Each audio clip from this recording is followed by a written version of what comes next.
에세이. 바람난 산바라기. 이서연 지음. 제12부. 이야기 서른과 이야기 마무리. 이야기 서른. 우린 아직 함께 해야 할 산이 많다. 산에서 배운 것들을 외면하지 말자. 남편이 100대 산행을 빨리 끝내지 않고 그냥 시간 날 때마다 여유 있게 다니길 바랐건만 남편은 마치 KTX를 탄 듯 달리고 싶어 했다.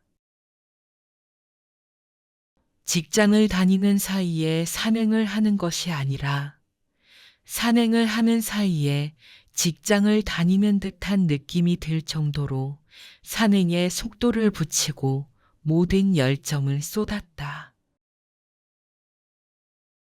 이 일은 오로지 자신과의 약속을 스스로 수행하는 것일 뿐, 누가 상을 주는 것도 아니고 빨리 끝내야 하는 뚜렷한 이유도 없는데 왜 그리 서둘러 완등을 마치고 싶어 하는지 알 수 없다.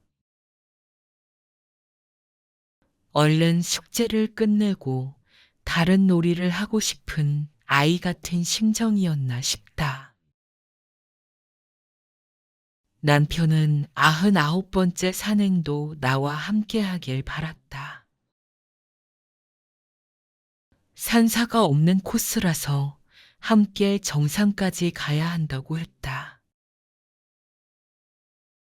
하산 후엔 입춘맞이 기도할 절에 갈 것이고 저녁엔 한우로 영양 보충을 해줄 테니 함께 가자고 했다. 한우를 좋아해서 쫓아간 것이 아니다. 남편이 나를 산사도 없는 산으로 데리고 가려는 건 산악회에서 나오지 않는 산이고 등산객이 별로 없는 시간에 정상에 오르려는 의도였다. 말로는 나를 위해 함께 운동할 산을 골라서 남겨놓은 것이라 한다. 자신의 목적에 나를 이용하는 것이라는 말보다는 예쁜 표현이다. 이런 말에 속는 척하며 운동해야 내 심장에 지방이 끼지 않을 터. 겉으론 남편 위한다는 명목으로 속으론 나를 위해 산행에 따라 나섰다. 입춘에 구병산을 향하는 마음은 각별했다. 혹여 봄맞이 기운을 잘 받고 오지 않을까 내심 기대가 컸다. 전날 늦은 퇴근으로 피곤했던 남편과 나는 집에서 간단히 아침 식사를 하고 출발했다. 남편은 나를 위해 길지 않은 코스로 올라갈 것이라서 시간이 많이 걸리지 않을 것이라 호언장담했다. 과연 그랬을까? 늦게 출발한 탓에 오전 11시가 되어서야 충북의 알프스 줄기라는 근방에 도착한 남편은 내비게이션의 안내를 잘못 읽고 KT 기지국 마당으로 들어서고 말았다. 급해도 주차할 곳을 잘 찾지 않으면 더 불편한 일이 생길 수 있기에 다시 내비의 안내를 기다렸더니 전형적인 시골 마을 안쪽으로 꼬불꼬불 좁은 길로 안내했다. 혹시 우리가 이 좁은 마을 안쪽 길을 가는 게 무용하게 사시는 마을 분들에게 민폐가 아닐까 싶은 순간 넓은 저감리 주차장이 나왔다. 잠시 헤매긴 했지만 여기까진 순조로운 듯 했다. 구병산은 876m로 저감리에서 바라볼 때 보물이가 병풍처럼 펼쳐진 모습이다. 든든하고 의젓함이 느껴졌다. 나란히 솟은 보물이를 따라 능선을 바라보니 듬직한 위엄을 갖춘 모습이라는 생각이 들었다. 그 순간 남편은 또 가슴속 산병이 들끓었는지 등산로 안내 표지판을 읽지도 않고 무작정 등산로라고 쓰인 표말만 보고 걷기 시작했다. 마치 아는 길인 듯 서슴없이 걸었다. 오늘도 질질 끌려오려나, 잘 따라오려나, 내 컨디션을 확인해 보는 듯 힐끗 나를 한번 볼 뿐이었다. 진짜 부부 아니랄까봐. 이번에도 우린 20m 정도의 간격을 두고 걸었다. 그렇게 계오를 따라 몇백 미터를 갔었다. 그런데 정작 본격적으로 산에 올라야 할 때 남편은 다시 휴대폰으로 뭔가를 확인하더니 이 길이 아닌 다른 길로 가야 한다며 돌아 나오는 것이었다. 오르기 전에 돌아서는 게 다행이다 싶어 나도 말없이 따라서 돌아 나왔다. 그런데 이번엔 마을 주차장으로 가던 남편이 다시 돌더니 갔던 산 쪽으로 또다시 향하는 것이었다.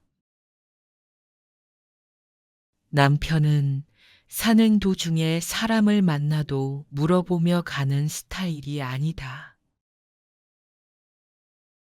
입춘이지만 강추위가 2주간 계속되었던 시기였다. 겨울에 산행하기 좋은 산이 아니라는 어느 누군가의 정보가 있었던 것인지 아니면 우리가 너무 늦게 산에 와서 그런지 등산객을 볼 수 없었다.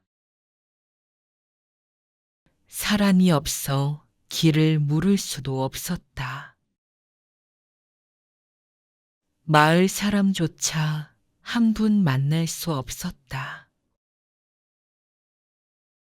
초입부터 헤매는 남편을 보면서 오늘 산행도 수월하지 않겠구나 싶었다. 참 흥미로운 사실은 복잡한 코스보다 아주 단순한 코스가 더 잘 헷갈리기 쉽다는 것이다. 나는 남편이 주차장까지 가서 그 입구에 있는 등산 안내판을 다시 봤으면 좋겠다는 생각을 했지만 자신의 방식대로 방향을 다시 잡고 길을 찾을 때까지 기다리는 게 신경 예민해진 남편을 돕는 것이라 말없이 따라갔다. 등산로 푯말대로 수백 미터를 또 올라갔다. 하지만 얼마 못 가 남편이 멈추더니 아무리 봐도 자신이 원하던 코스가 아니라고 했다. 주차장으로 다시 가서 마을 회관을 찾아야겠다는 것이다. 마을 회관은 이미 내가 주차장 맞은편에 있는 것을 봤었다. 마을 회관? 그곳을 찾는 것이었다면 미리 말하지. 주차장 맞은편에 있었는데. 봤어? 그럼 말하지? 그쪽으로 가야 하는데? 어이없다. 처음부터 말하지도 않은 마을 회관을 남편이 찾는지 내가 어찌 알았겠는가. 그런데 이상했다. 분명 가던 길도 등산로가 맞는데 왜 남편은 마을 회관을 찾아 그곳에서 출발해야 한다고 하는 것인지. 남편은 고병산 정상을 빨리 올라가는 코스로 가고 싶었던 것이다. 정보에 의하면 저감리 마을회관 옆길에서 기지국을 찾아 수문골에서 쌀란 바위 쪽으로 가는 게 빠르다고 했다. 이미 그 코스로 가야겠다고 맘먹은 사람이니 어쩔 수 없이 다시 산에서 내려와 마을로 들어간 후 마을회관을 찾아 쌀람 바위 방향으로 코스를 잡아 올라갔다. 우리가 선택한 코스가 다른 코스에 비해 얼마나 정상에 빨리 올라갈 수 있는 것인지는 모르겠다. 하지만 무조건 치고 올라가기만 하는 가파른 산길이었다. 앙상한 겨울나무가 무건 수행 중이었다. 우리도 역시 침묵한 채 그 고요한 숲길을 서로 30에서 40m쯤 거리가 벌어진 채 올랐다. 그나마 남편이 날 위해 조금 천천히 걸어주고 있음이 느껴졌다. 그러나 벌써 엉덩이가 중력에 빨려 들어가는 느낌처럼 몸이 무거웠다. 그렇게 20분쯤 오르는데 두 남자분이 아주 힘든 표정으로 내려오며 얼마나 더 내려가야 하느냐고 물었다. 20분 정도 내려가면 된다고 했더니 오늘 하산은 왜 이리 지루한 거야? 내려가도 내려가도 끝이 없네. 저들끼리 투덜투덜하며 지나갔다. 산행이 무척 힘들었던 것 같다. 그 말에 나는 정상이 먼 길일 거란 짐작을 할 수 있었다. 이제부터 시작이라는 생각으로 다시 맘 잡고 오르는데 15분쯤 올라가니 이번엔 여자분들이 내려가면서 얼마나 더 내려가야 하냐고 물었다. 30분은 내려가야 하니 기운 내시라고 했다. 그분들은 앞에 내려가는 남자 두 분 봤냐고 물었다. 두 분 내려갔다고 했더니 고맙다며 갔다. 일행인 듯한데 진짜 부부였던 것 같다. 만약 짝퉁 부부들이었다면 함께 내려갔을 것이다. 역시 우리 부부만이 아니라 다른 부부도 따로 떨어져 다니는 걸 볼 수 있었다. 사람들이 지나간 후 다시 15분쯤 지나자 5명가량의 일행들이 아이젠을 낀 채 헐떡이며 내려오면서 또 얼마나 더 가야 하냐고 물었다. 우리가 처음에 갔다가 되돌아왔던 저감리에서 올라가 능선을 따라 정상을 찍고 내려오는 사람들은 계속 내리막만 따라왔는데도 길이 끝나지 않자 지루하게 느껴졌던 것 같다. 우린 시간이 좀 걸리겠다고 솔직하게 말했다. 그러나 내려가는 길엔 눈이 없으니 아이젠을 벗고 가셔도 될 거라고 했다. 그분들은 위에는 낙엽 밑에 얼음이 군데군데 끼어 있어서 위험하다며 우리에게 아이젠을 끼고 가라고 했다. 그때 맨 마지막으로 내려오던 여자분이 내게 왜 늦은 시간에 올라오냐며 되도록 남편을 설득해서 하산하라고 충고했다. 내가 힘없이 웃자 다른 남자가 이제 곧 숨이 깔딱 넘어갈 고개가 나올 것이니 조심하라며 지나갔다. 그렇지 않아도 급경사로 지그재그 돌산을 계속 올라가기만 해서 재미도 없고 볼만한 경치도 없고 힘들기만 했는데 그 소리를 들으니 기운이 쫙 빠졌다. 하지만 우리는 그 여자의 충고를 귀담아 들을 수 없다. 만약 오늘 올라가지 않으면 이 재미없는 산에 다음 날이라도 다시 와야 한다. 설날 지나자마자 바로 백대 명산 완등을 회향하려는 남편의 계획이 어긋나기 때문이다. 공인된 곳에서 선정된 산을 올라야만 한다는 게 문제다.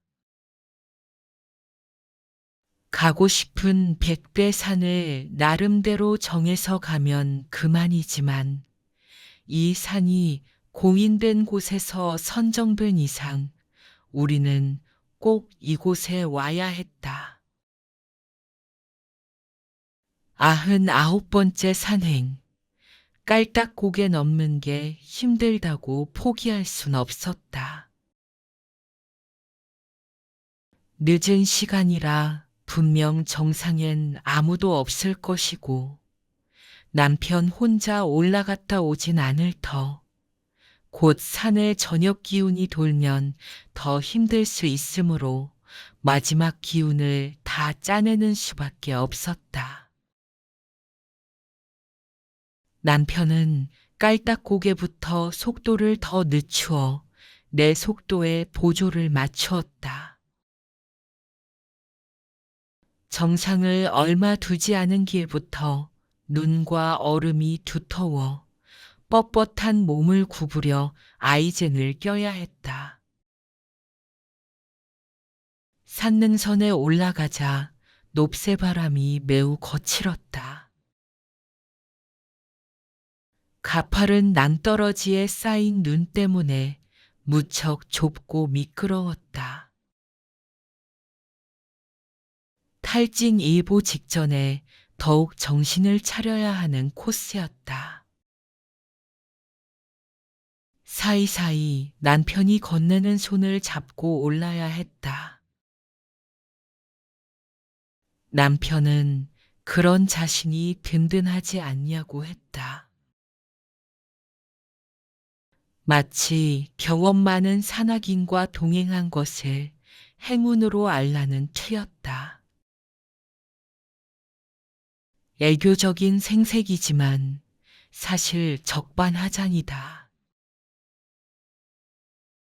그 산에 안 가도 되는 사람을 정상에서 사진 찍는데 이용하려고 억지로 데리고 가면서 그 말을 유머라고 하다니. 남편이니까 썰렁해도 그런 개그를 받아준다. 정상석 주변으로는 따스한 햇살이 좋았다. 꽤 수령이 됐을 멋진 소나무가 고사목이 되어 있는 모습이 지친 내 마음을 슬프게 했다. 이 세상에 변하지 않는 것은 없으니 저 나무 또한 업이 다한 것이려니 어쩌면 고사목이야말로 나무의 영혼을 잘 간직하고 있는 몸뚱이가 아닐까 하는 생각을 잠깐 했다.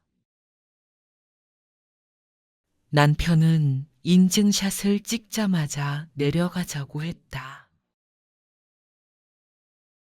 초콜릿과 물로 이미 점심때가 훨씬 지나 허기만 잠시 때웠다.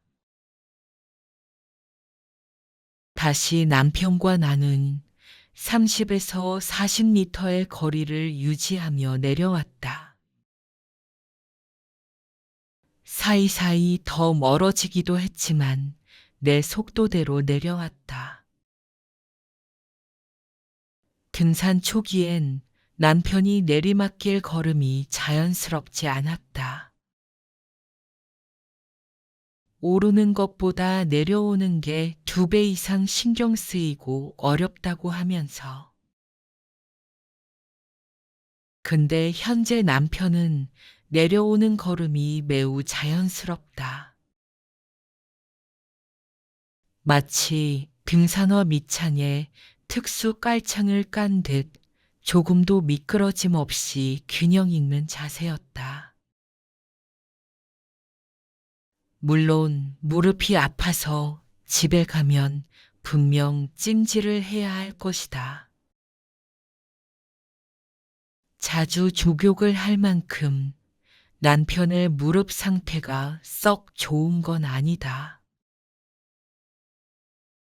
그래도 내려오는 걸음이 3년 전보다 자연스러워진 걸 보니 무릎 주변 잔근육이 잘 발달한 덕인 듯하다.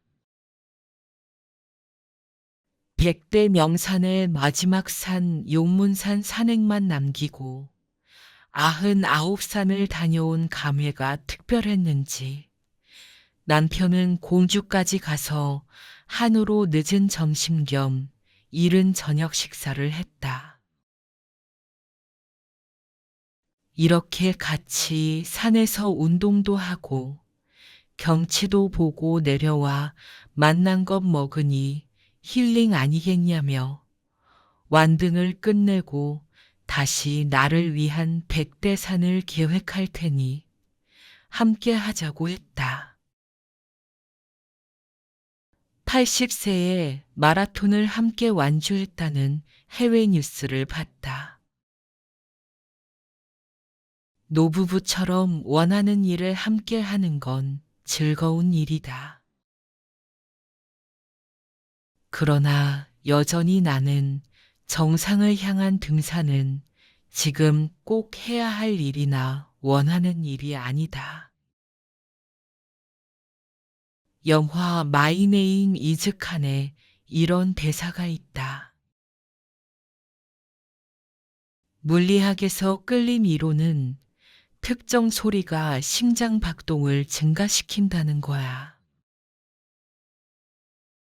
내겐 말이야. 언제나 그 특정한 소리는 당신의 웃음소리야. 나에게도 심장 박동을 증가시킬 일이 있으면 좋겠다는 생각을 했다. 남편에겐 산이 그런 역할을 해왔고, 앞으로도 남편은 산에서 사랑의 떨림을 얻을 것이다. 산에만 가면 실제 나이에 매몰되지 않는 마음속 나이가 따로 존재함을 느끼는 건 분명 건강한 일이다. 그러나 나는 산에 가면 심장 박동이 증가하긴 하지만 그건 운동학적 박동이지 사랑의 떨림 같은 박동은 아니다. 부부로 살았던 그 과정을 들여다보면 고민의 방향과 방법이 달랐던 점이 많았음을 느낀다. 함께 살면서 함께인 듯 아닌 듯 함께한 일들. 마치 산봉우리를 오르락 내리락한 산행처럼 넘겨왔다. 우리가 결정하고 선택하며 살아온 길이 괜찮은 길이었는지는 인생이 끝날 때나 돼봐야 알 것이다. 그러므로 아직도 넘어가야 할 산이 많은 것처럼 우리도 부부로 넘겨야 할 고비와 인생이 남았으니 이왕이면 뭐든 함께 해야 할 것이다. 산에서 비우고 함께 산행을 하며 깨달은 것들이 우리 부부에게 큰 의미였듯이 앞으로의 인생 여정에도 피와 살이 될 것이 분명하다. 그러나 함께 할 목적을 만들기 위해 억지로 정상을 향한 산행을 하고 싶지 않다.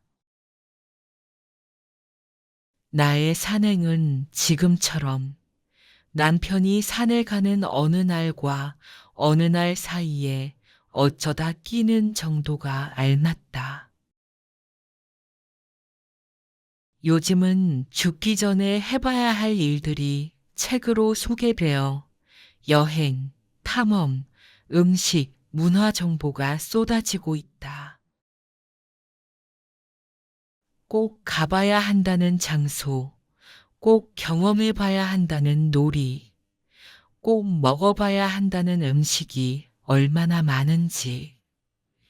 그거 다 하려면 수백 년은 죽지도 못할 것 같다. 죽기 전에 해봐야 할 게 어찌 헤아릴 수 있는 일이겠는가. 인생의 결말은 없어도 끝나는 이야기는 있어야 한다. 그야말로 죽기 전에 해봐야 할 일은 우선 남이 하는 거 다 하려고 하지 않는 것이라고 생각한다. 피에르 상소에 느리게 산다는 것의 의미를 보면 이런 구절이 있다. 한가로이 거니는 것은 시간을 중단시키는 것이 아니라 시간과 조화를 이루는 것. 활기찬 삶을 위해 목적 있는 등산을 한 남편의 인내와 정신력에 박수를 보낸다.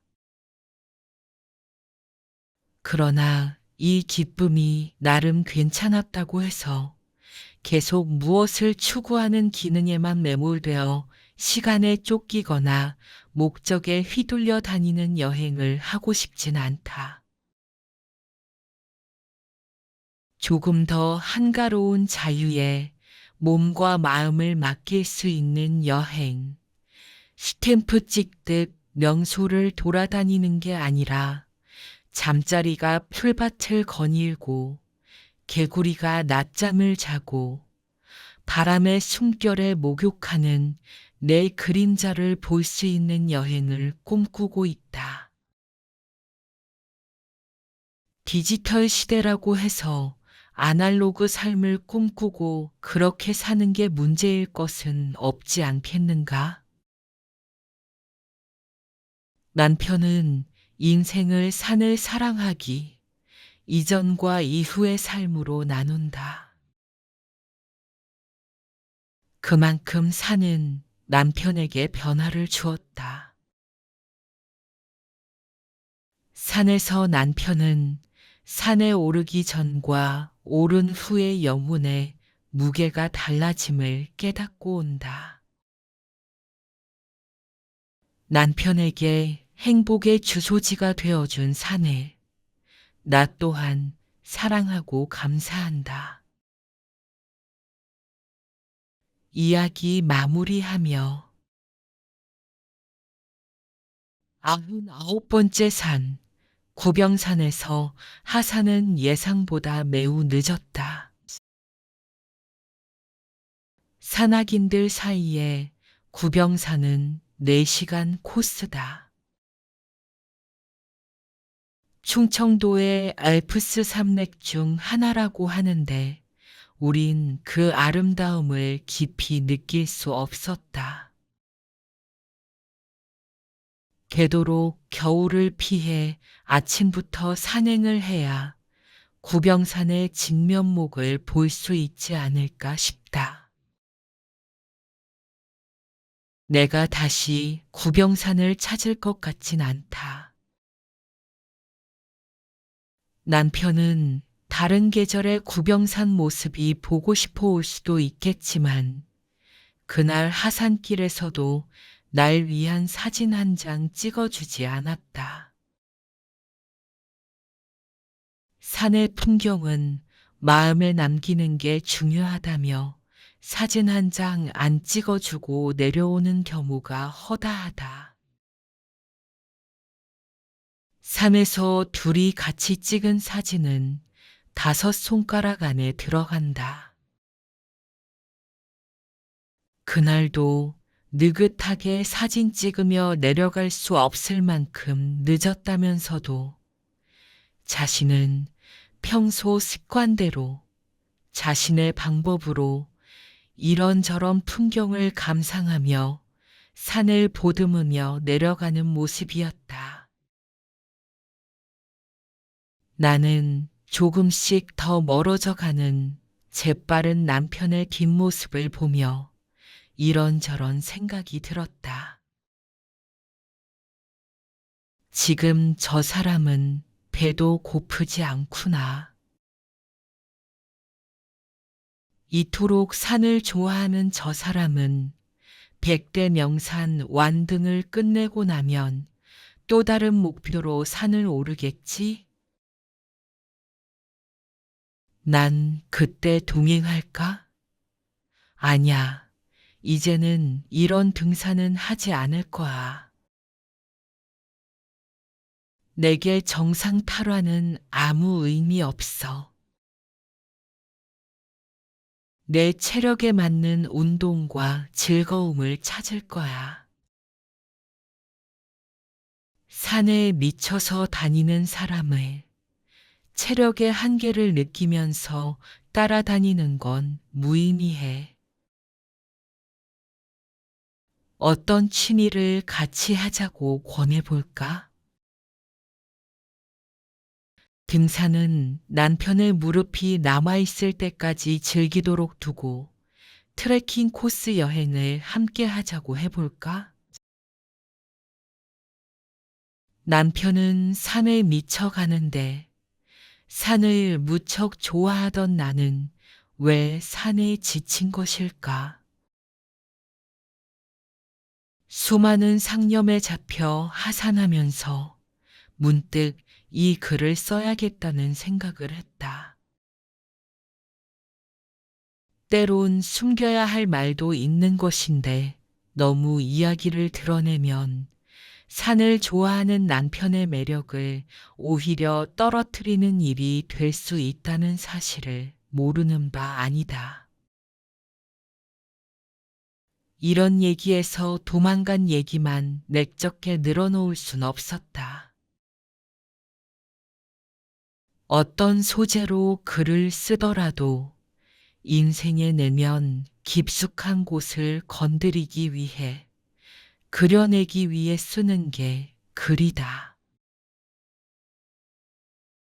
하물며 산을 소재로 삶을 포장하는 얘기를 하는 것은 치졸하고 비겁한 행위라고 생각하기에 내 성격대로 서슴없이 쏟았다. 그러다 보니 조금 더 가볍게 흥미 위주로 쓰든지 아니면 조금 더 무게 있게 철학성을 두고 쓰든지 아예 산행기의 형식대로 자료될 만한 글을 썼어야 하는 거 아닌가. 이도 저도 아닌 너무 어정쩡한 산문이 된 게 아닌가 싶다. 인터넷을 보면 직접 산행기를 남기는 사람들이 많다. 역사 탐방 동호회와 자전거로 국토 종주하는 사람들도 자세하게 많은 여행기를 남겼다. 나름대로 소중한 자료들이다.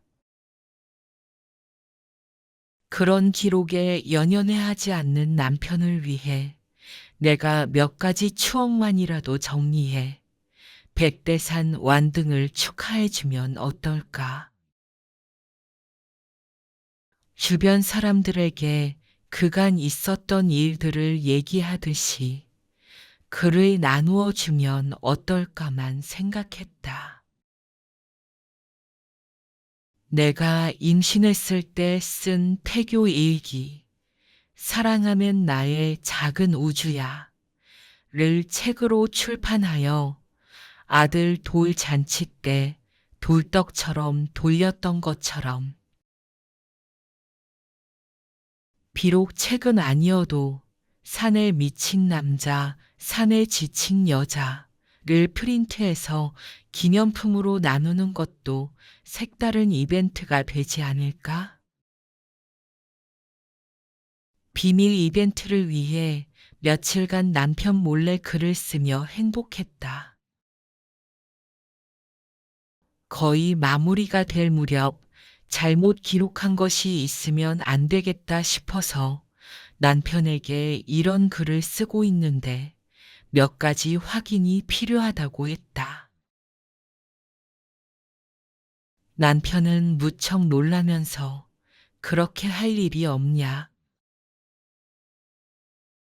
백대산을 모두 오르지도 않고 무슨 산행기를 쓰려고 하느냐? 남들에게 우리 얘기를 하는 게 무슨 의미가 있냐? 난 산을 사랑하는 것이지 미친 게 아닌데 왜 산에 미친 사람으로 오도하느냐? 하며 펄쩍 뛰었다. 그런 남편에게 난 할 일이 없어서 쓰는 게 아니라 당신의 추억을 소중하게 만들어 주려는 것이고 거짓말을 쓰진 않는다. 솔직한 게 흠이긴 하지만 우리가 함께한 내용이 중심이 될 것이라고 했다. 그리고 산에 미친 남자라는 표현은 그야말로 산을 많이 사랑하는 사람이라는 단어요. 산에 지친 여자라는 표현은 산을 사랑하는 사람을 돋보이게 하려는 의도적 표현 아니겠냐고 했다. 이 글을 읽고 컷을 그려준 내 제자가 선생님, 산에 미친 남자는 맞는데 산에 지친 여자라는 표현은 맞지 않는 것 같아요. 라고 했다. 왜냐면 산과 깊이 사랑에 빠진 사람 때문에 괴로운 여자라는 내용인 줄 알았는데 그렇게 보이지 않기 때문이란다. 사실 그런 내용을 더 강조해 쓸 수 있었다. 염화 여인의 향기에 스텝이 엉키면 그것이 탱고 라는 대사가 있다. 산에 들어서면 오로지 산만 사랑하는 사람 덕분에 좋아하던 산이 버겁고 피로한 존재로 느껴진 적도 있다. 하지만 그 자체가 이 작품의 주제를 반어적으로 드러낼 배경이었으니 엉킨 스텝에서 탱고를 얻은 격이다. 그렇게 쓴 글의 줄거리는 프린트에서 백대 명산 완등을 회향하는 날 지인들과 나누었다. 남편이 마지막 산행으로 정한 곳은 양평 용문산이었다. 용문산 관광단지는 공원이 잘 조성되어 가족들의 피크닉 장소로 유명하지만 정상을 향해 등산을 한다면 제법 체력이 있어야 오를 수 있을 만큼 산세가 웅장하고 계곡이 깊다.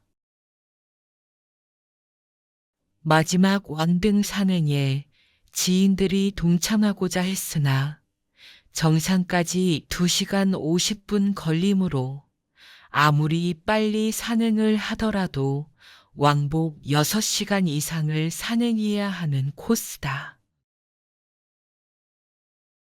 평소 산을 다니지 않은 지인들을 하객으로 모시기 위해 이른 아침부터 초청하기엔 무리가 있었다. 남편과 나는 우리 둘만 용문산에 가고 그간 산행하면서 있었던 얘기를 프린트해서 틈틈이 떡 대신 나누어 주는 것으로 기념을 대신하기로 했다. 남편은 산신님이 손을 잡아주지 않으셨다면 어떻게 건강하게 무사히 완등을 할 수 있었겠느냐 하더니 산신께 감사의향을 잘하고 싶었는지 마지막 산행에 제법 많은 재물을 갖고 올라갔다. 감회가 깊었던 것 같다. 가석봉 주변은 공군기지라 철망을 배경으로 플래카드를 붙여야 했다. 잘생긴 봉우리가 하늘로 솟아있는 다른 산처럼 배경이 조금 더 자연적인 풍광이 담겼더라면 좋았겠다. 하지만 우리나라가 분단국이고 아들도 군에 있으므로 나름대로 현실성이 담긴 의미 있는 회향 지역이라는 생각이 들었다. 남편이 정성껏 제물을 차리고 살령을 향해 감사의 절을 올리자 축하를 해주는 산우들이 모였다. 그 순간만큼은 처음 만나는 산우들과도 피를 나눈 형제가 된다. 막걸리 한 잔씩 돌리고 음식을 나누면서 산우들의 축하를 받으며 그간의 노고가 다 풀리는 시간이 된다. 남편이 산우들과 우정을 나누는 사이 나는 용문사 산신각에서 제물을 올리고 회향불공을 올렸다. 남편이 지인들에게 이 소식을 전하기 위해 우리의 사는 이야기 몇 편을 프린트해서 나누어 주었다. 남편은 본인이 산이 좋아서 무리한 일정도 소화했듯이 글 쓰는 아내는 쓰고 싶어서 하는 일이므로 작업하는 것을 말리지 못하고 이해해 줬다. 속으론 함께 모든 산을 다 돌았다면 더 많은 추억을 함께 했을 텐데 하는 아쉬움이 있을 것이다. 많은 산을 함께하지 않은 게 아쉬운 게 아니라 더 많은 에피소드를 글로 다 담지 않은 게 아쉽다. 몇 가지 에피소드만 지인들에게 복사해서 나눠줬을 때 생각나는 것만 두서없이 쓴 게 많이 아쉬웠다. 내용을 보충하고 남편이 찍은 사진을 넣어 바람난 산바라기를 탄생시킨 것이다. 아직 부족함이 느껴지는 건 내 한계 때문인 듯하다. 남편이 몇 개의 에피소드만 지인들과 나눌 때도 많이 망설였기에 책으로 출판하는 것을 얼마나 달가워할진 모르겠다. 이 글을 책으로 내는데 많은 어려움이 있었다. 여행기, 산행기, 색다른 경험기를 쓴 책들의 출판이 홍수를 이루고 있는 시대에 사람들에게 관심을 가질 특별한 얘기가 아니라면 출판사에서 흥미를 갖지 않기 때문이다. 이 얘기를 쓸 때 다른 사람에게 흥미로운 이야기인가, 얼마나 많은 사람이 관심을 가질까를 생각해 보진 않았다. 나에게 흥미로운 이야기이고 우리 부부에게 선물이 되는 얘기인가가 더 중요한 거니까. 손자가 생기면 더 큰 배낭을 사서 손자를 배낭에 얹어서 등산을 하고 싶은 게 남편의 소원이다. 그런 날이 오면 난 이 글을 그 배낭에 얹어주고 싶다. 손자가 글을 읽게 되는 날, 엄밀히 말하면 산의 내면을 좀 느낄 만한 나이가 되었을 때, 이왕이면 산에서 할아버지 할머니가 남긴 추억을 우적우적 간식처럼 먹다가 손자도 산을 닮아야 하는 이유를 깨달았으면 싶다. 부족한 글이고 개인적인 생활 얘기일 수 있으나 중년 커플들이 이해하고 공감할 것 같다. 남편이 자신은 산에 미친 것이 아니라 산을 사랑하고 애인처럼 여기는 것이라고 주장하지만 그 말에 공감하는지, 왜 산을 좋아하던 내가 산에 미친 남자와 살면서 산에 지치고 있는지를 공감하는 분들이 미소 짓기를 바랄 뿐이다. 더불어 남편 덕에 많은 산을 다니고 나 역시 홀로 산사를 다니며 많은 작품을 쓸 수 있었다. 그 작품집도 조만간 세상에 내놓을 날이 오길 바란다. 우리에게 앞으로 인생, 추억이 어떻게 만들어질지 모르겠으나 특별하지 않더라도 지인들과 얘기를 나눌 때 우리 부부 얘기가 화제거리가 되고 마음을 나눌 수 있는 소재가 되었으면 한다. 100대 명산을 완등한 남편에게 축하와 사랑을. 지금까지 우리들의 얘기를 흥미롭게 들어주신 분들께 진심으로 감사를 올리며